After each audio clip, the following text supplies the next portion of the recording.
Good afternoon and welcome you all for today's class.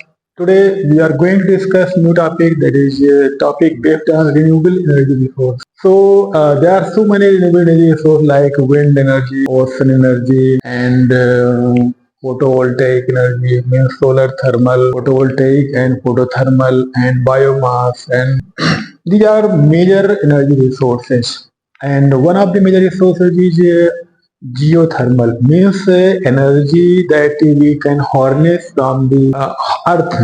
Means earth has a huge resource of huge amount of energy trapped in its beneath the main surface of the earth. So if you see that whole of the energy of the earth, how what is the source of energy that is we can say we can harness from the earth? It is a molten magma. We know that below the crust of the earth there is a rocks, and below the rocks there are molten magma, and molten magma is a major source of the geothermal energy.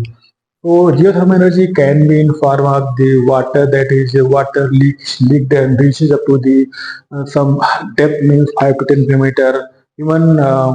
Even at very shallow depth, we can say due to geothermal activity, geotectonic activity, means earthquakes and so many activities.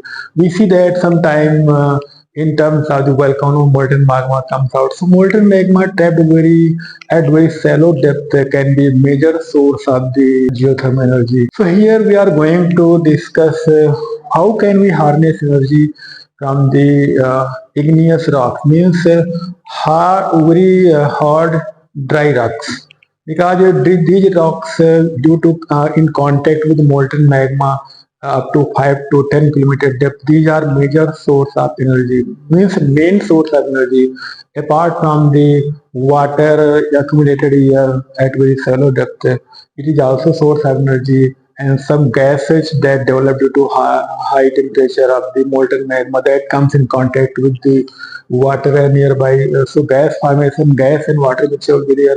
But here we are going to discuss how igneous rock below the earth, 3 to 5, means 1 kilometer, 2 kilometer, 3 kilometer depth. There are igneous rocks, and these rocks are very at very high temperature. So these are major source, because rocks are of the enormous size. So huge amount of energy in form of the heat capacity that is accumulated in igneous rocks. So how we can, by drilling the hole from upper surface and below the up to the level of the temperature that is available for the harnessing of this energy. So let us analyze how we can use heat of the high temperature igneous rocks to convert into power by converting this energy into some gaseous form by supplying water and turning it into the steam or some other low volatile, low vaporizing temperature some gases we can use for the transformation. Some other liquid we can use to transform into gas. So anything that we have to use some working fluid, that working fluid will act as a heat transport medium from the high temperature rocks and to convert into vapor form, and this vapor we can use for the generation of power or some other form of energy. So let us see how we can get energy from the rocks. So let us see, this is a rock, and this is the upper surface of rock. This is upper surface. This area is A, and this is upper surface. And temperature here is T naught, and below this is a minimum temperature available, T minimum. Because we know that as we go from upper surface to the depth, temperature will increase, and due to this temperature gradient, dt by dh, that we will define dp by dh is equal to g equal to temperature gradient. Temperature gradient available. Temperature gradient. And this is a rock, and this is a T minimum and T maximum. Why we can say T maximum? Because there is a limit that how much drill we can make. So due to some economic constraint, we can't go much depth, because our core of the earth is around 6,000 kilometer depth from surface. So we can't go up to the core. We can 5 to 10 kilometer depth. That is the maximum that up to which we can harness this energy. So this is suppose this is this one is a hot. This is a hot rocks, igneous rock that become hot because of this some molten magma there. There is some molten magma, and it will come in contact with this rock. So whole rock become heated due to this molten magma below the this rock. And this a height that we can take up. This is we can say up to H1. H1 is a height depth where harnessable temperature is available. Minimum temperature from where we can start harnessing of this heat energy. And this is a T2 T maximum. T maximum temperature up to which we can make a drill and we can harness. Maximum depth is H2. Here this is maximum depth H2 up to which we can harness this energy. There is also depth of this igneous hot rock is very high, very too much, even 100 kilometer, 200, 300, 400, 5,000, up to 5,000 kilometer. Temperature will increase and increase. But due to economic region, economic conflict, we can't go much depth. Means of 5 to 10 kilometer, not more than 10 kilometer we can go deeper. So this 10 kilometer is maximum depth starting from H1 where minimum temperature up to which we can take energy. This is economical that we can start harnessing from this point to this point, this point to this point. So maximum temperature difference available T max, that is a T2 and this is a T1. T minimum is T1, T2. And surface temperature is T0. So we can see depth, what is the depth available for us that up to which we can harness this energy. And this is another material up to this hot rock. But here it is not economical to use because minimum temperature required below that up to that we can start harnessing of this energy. If we start harnessing from here, it is not economical because at least more than 100 degrees centigrade temperature difference is required from the surface, so that any fluid will coming from here and it will go back, so it will become converted into vapor form. That's why minimum temperature is available. So now we see that T1 is equal to T0 and plus using this temperature gradient dt by dh into H. So this is a simple equation. This is equation number 1. If we want to find that minimum harnessable temperature is T1, what will be T1? T1 equal to T0 and dt by dh is a temperature gradient and multiplying by H1. So you will get T1. Similarly, you can find out T2.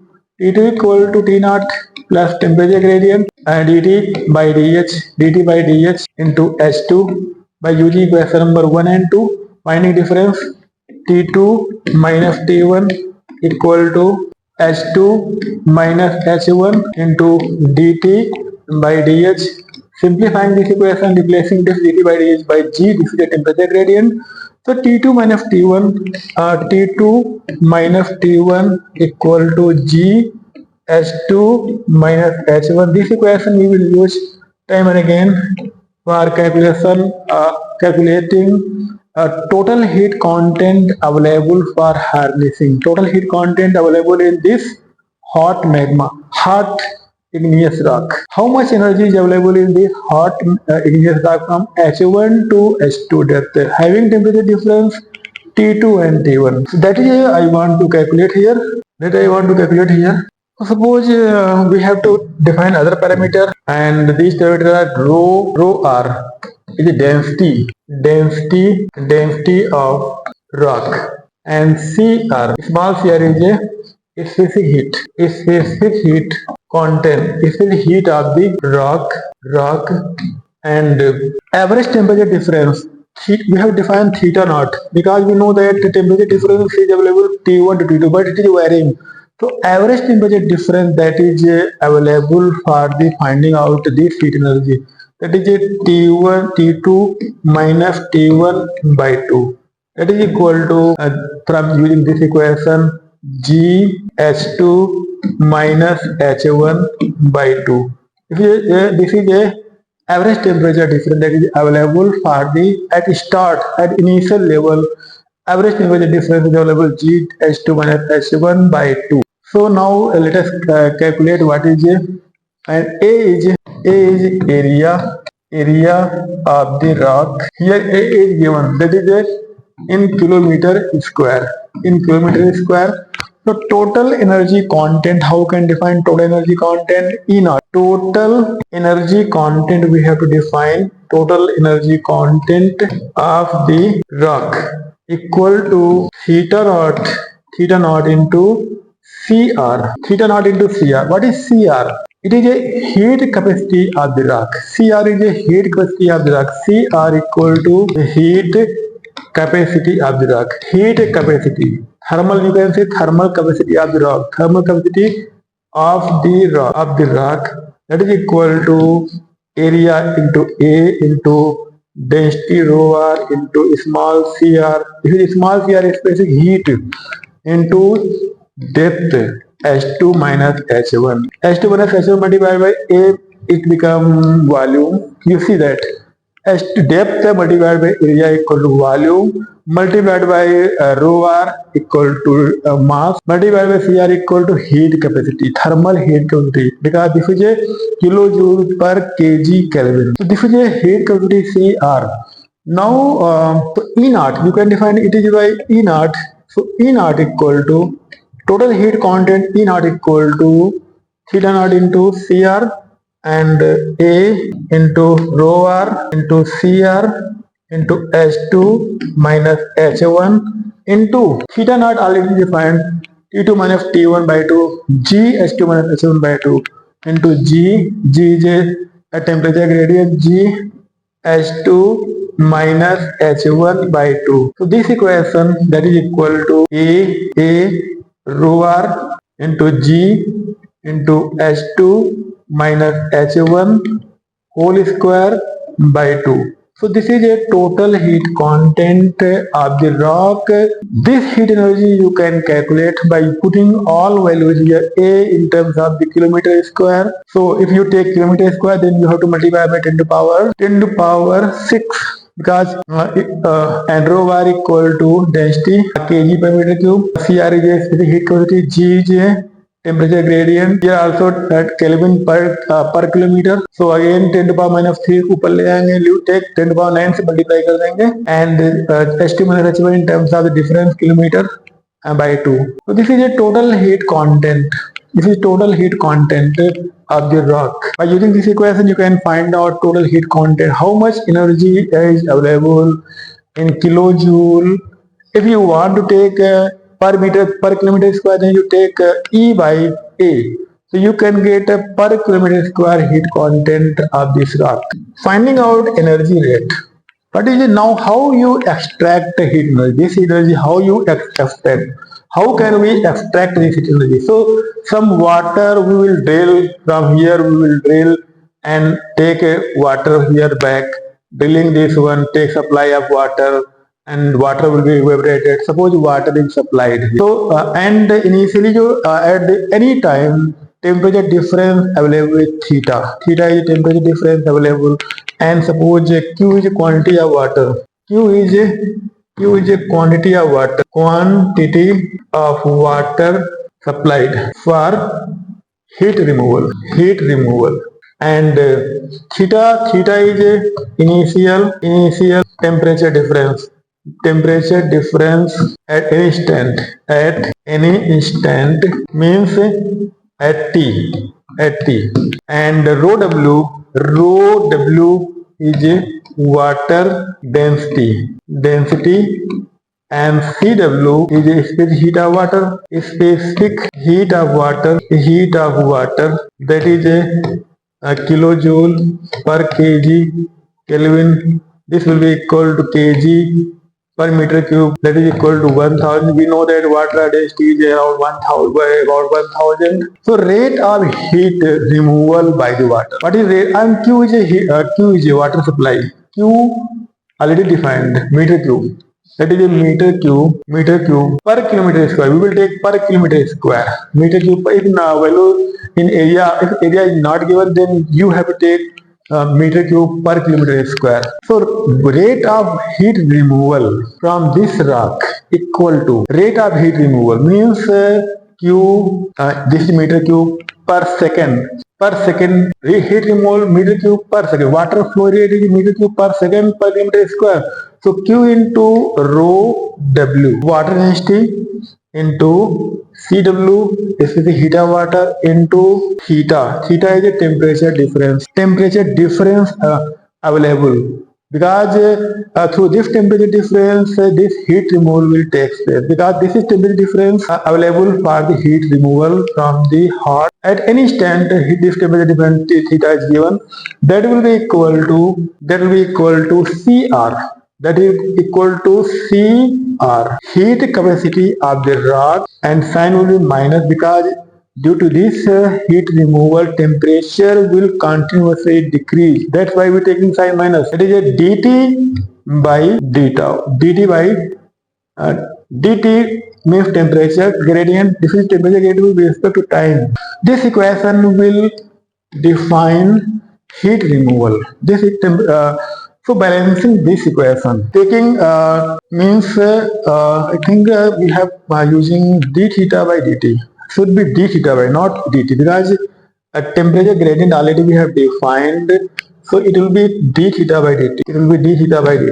D theta by dt. D theta by that temperature difference already we have defined. Theta will decrease. This temperature difference will continuously decrease that is available at instant time t. So now balancing this equation, let us see d theta by dt. D theta by theta equal to, what is the d theta by theta equal to? That will be equal to take that is equal to q rho w cw dt upon cr, that is minus. Here Cr is not smaller. Cr is a heat capacity of the rock. This Cr is a heat capacity of the rock. So d theta by theta equal to minus dt upon Cr upon q rho w and cw. So this quantity here we can define, this quantity we define here as a tau, time constant. This is a time constant. So tau we define here. Here d theta by theta equal to minus dt upon tau, Okay, it's now. Here theta tau is a time constant and tau is a time constant. How we can calculate tau? Now let us remove this one. No need of now putting here. So now tau equal to we have defined Cr upon Q rho W and Cw. These values already we have defined. This is tau. So now integrating this equation for indefinite integral. So now integrating this equation, d theta upon theta equal to minus 1 upon tau and dt. Taking indefinite integral, ln theta equal to minus t by tau and plus c. This is equation number 4. Now what is the value of constant c? So for t equal to 0, theta equal to theta naught. That already we have defined theta naught equal to, that was a t2 minus t1 by 2. Initially we have defined theta naught equal to t2 by t1 by 2. So that is a theta equal to theta naught. So ln theta naught equal to 0 plus c.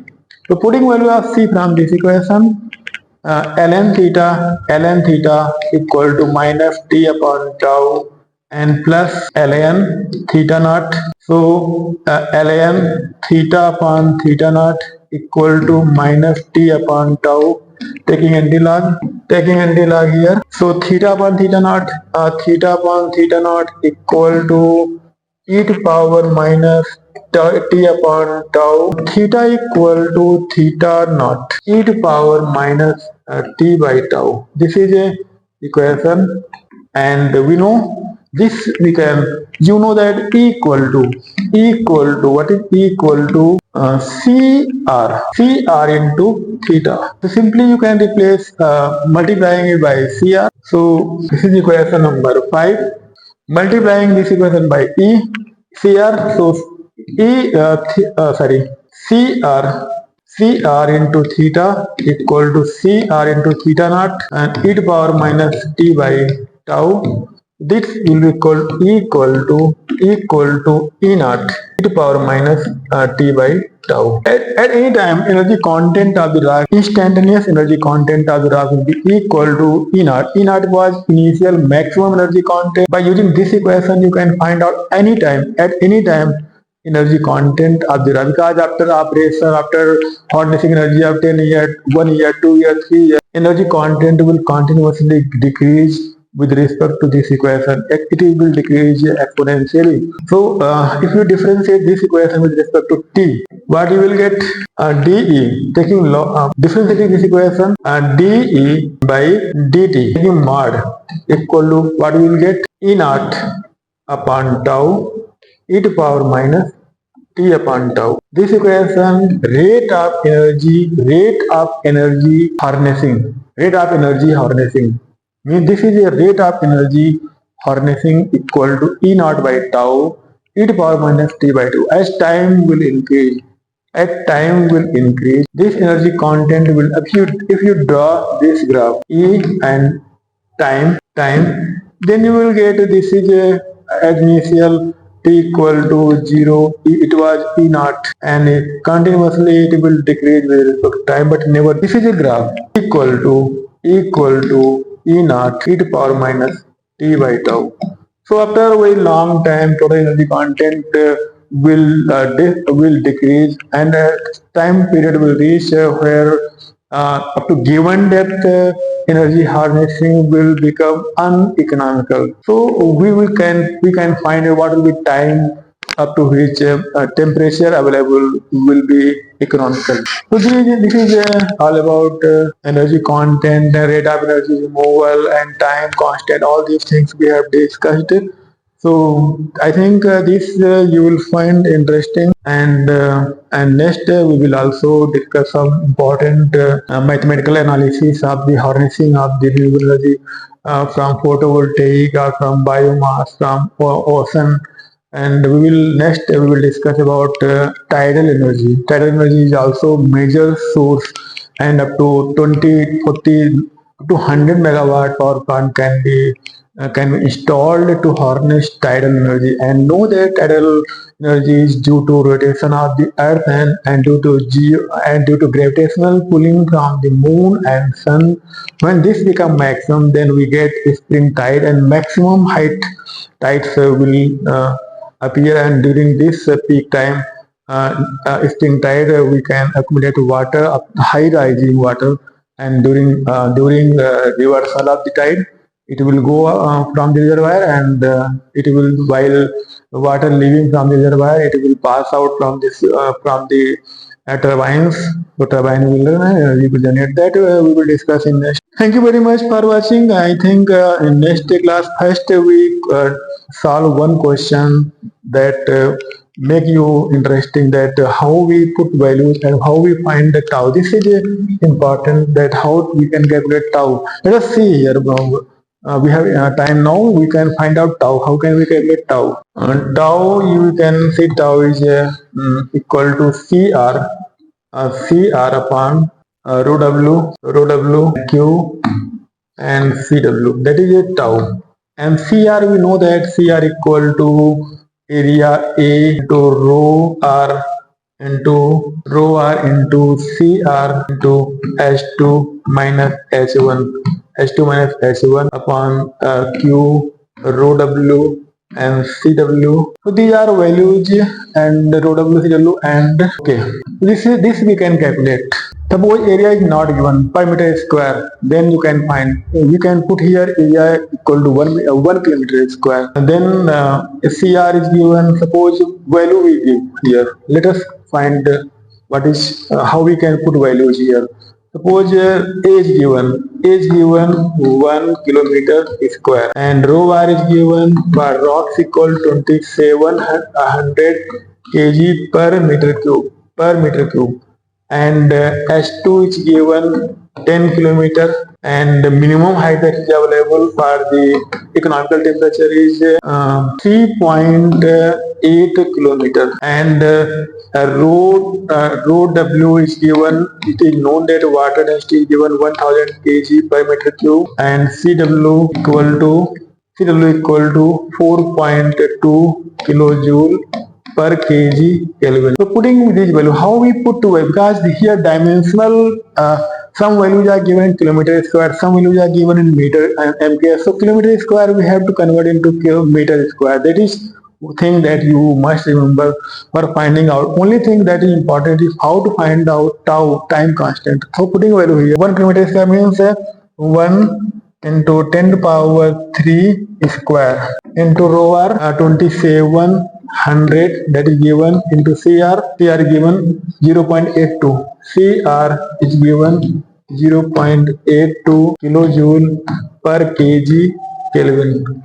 And so all value you can put here. Here you can find out 10 minus H2 minus H1. H2 minus H1 equal to 10 minus 3.8 equal to 6.2 kilometer. So 6.2 kilometer, again you have to multiply by 10 to power 3 because it is given in kilometer, and Q is given meter cube per second, that is Q is given 0.5, Q equal to given 0.5 meter cube per second. So 0.5 into rho W means 1000 into CW 4.2.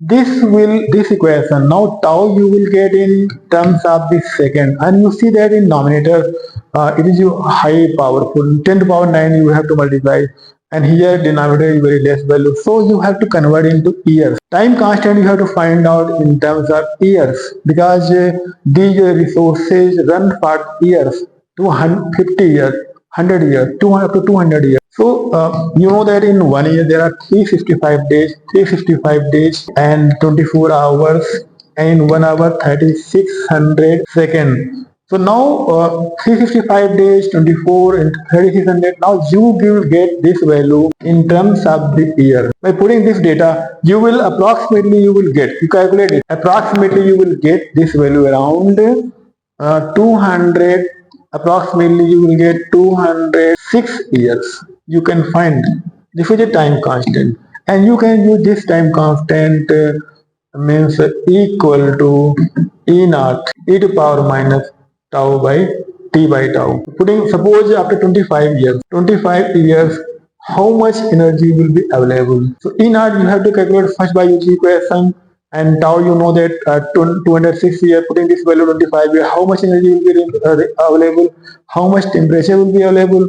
All these things you can find by using this equation. Only thing that is important here to find out time constant. So if you use this calculation, converting kilometer into meter, then you will not make any mistake in finding out time constant. Only thing that this value become very large in terms of seconds, so we convert second into years. So dividing whole numerator by 365 days, 24 hours and 3600, so value become in terms of the years. So time constant, when you calculate in years, then you can easily calculate any parameter that is required in this question. Thank you very much for watching my video. Please like and subscribe. Have a nice day.